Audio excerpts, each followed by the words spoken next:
Hello. You're watching this video because you, I believe, are a sponsor of one of the teens that is going to be confirmed in the spring. Really appreciate your taking on that role and certainly hope you're taking it seriously.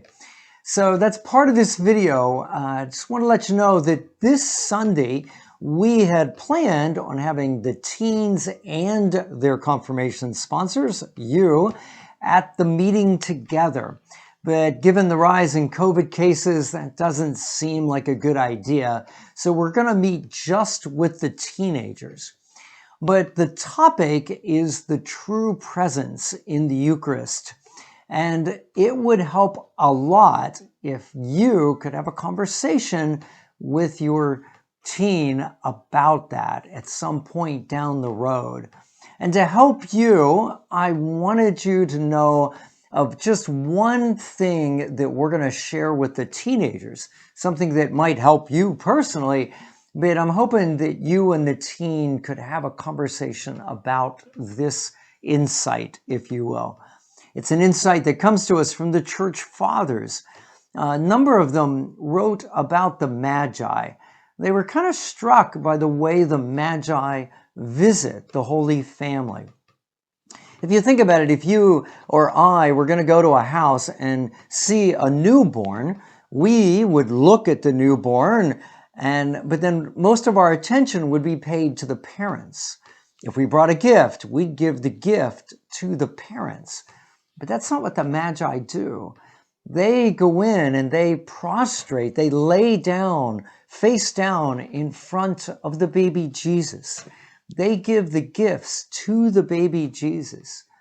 And the church fathers thought that what was going on was this, that with their human eyes, if you will, they saw a human baby.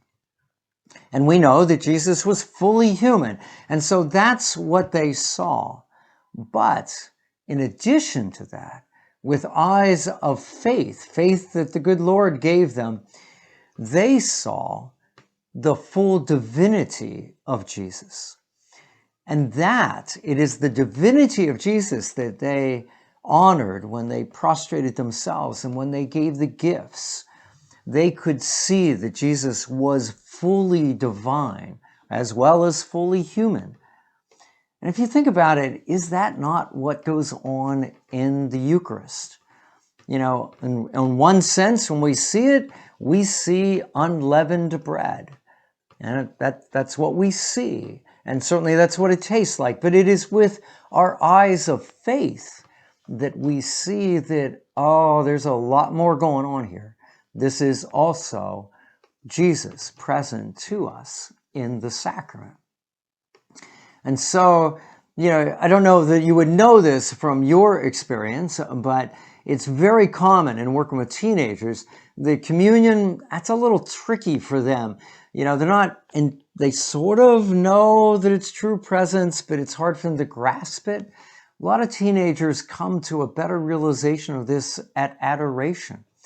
That just, especially at like a retreat or a camp, the atmosphere is set up in such a way that they start by seeing just, the host and the monstrance, but within some time, as they're there in front of it, they begin to sense the presence of God.